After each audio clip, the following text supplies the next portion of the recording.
Yeah, it's felt pretty long in the grand scheme of things of injuries. It's not the longest you can get. It's only really been just over 4 months. But at the time, I guess for anyone that's injured, regardless of the time frame, it does feel quite a long time, and at times pretty monotonous. But yeah, now I'm here. It's really exciting to get on the pitch. Yeah, it was the Ospreys game. It was in a tackle. I'd literally just come on and just went for a normal tackle, and I just felt a pop straight away, and I just knew it's one of those feelings that you just know that something's not quite right, and immediate pain, and couldn't really move my arm, and then the doc, I think, came running over, and I think he knew straight away as well. And at the time, I didn't really know what had happened. I kind of thought it was my shoulder, and then I was actually kind of sitting about a few days later, and the physio said, "I reckon it's your pec."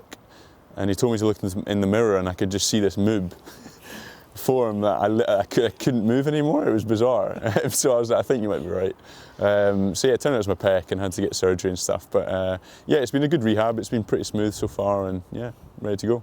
They're really unsung heroes, and all the medical staff really don't get kind of the praise that they deserve. They get us out on the pitch week in, week out, and there's certain people like Andrew Hay and Luke Vella in the strength and conditioning department who are focused on getting long-term injuries back, and they put so much effort in, and they really do dedicate themselves to getting us back fit, which is great, because that's what you need, and they're there to pick you up on the down days, and there to bring you back down to earth when you try something a bit too much. But no, it's really good, and they're great people, which is great.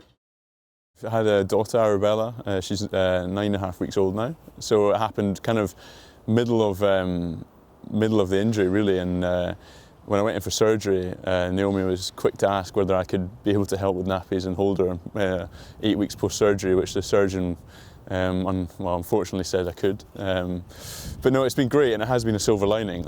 Truth be told, I've been afforded a lot more time at home, and that's things that's tough for guys that when they do have families and children. Rugby is week in, week out, and you don't get those opportunities to spend as much time as maybe you'd like in those early stages. So for me, it was a silver lining, and certainly really enjoyed it, and still really am enjoying it.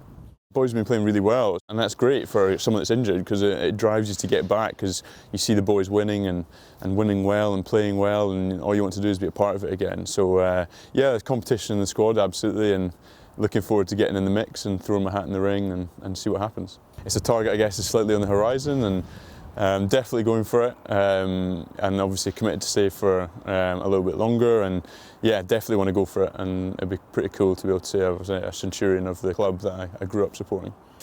Yeah, massively. I think steps are being made all the time here, and it's really good. And first and foremost on the field, which is great. We're doing well, and we've definitely got high aspirations to do well this season and the seasons going forward. And then obviously great stuff with the stadium for next season. I believe we should be in it, which would be great. I think great for supporters, for creating a bit more of an atmosphere.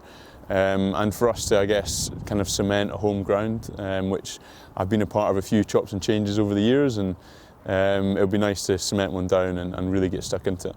Yeah, it's been great. It's kind of just given me something else to kind of focus a bit of my time on and try something new. It's a different skill. It was pretty bizarre the first time doing it, and then feel like I'm getting into it now, and it's really enjoyable. I think it's great for the supporters maybe to try and learn a bit more about the guys from a personal level, and their personalities a little bit more through a podcast. And yeah, I guess it's the modern way for people to get a little bit more of an insight into what Edinburgh Rugby is like.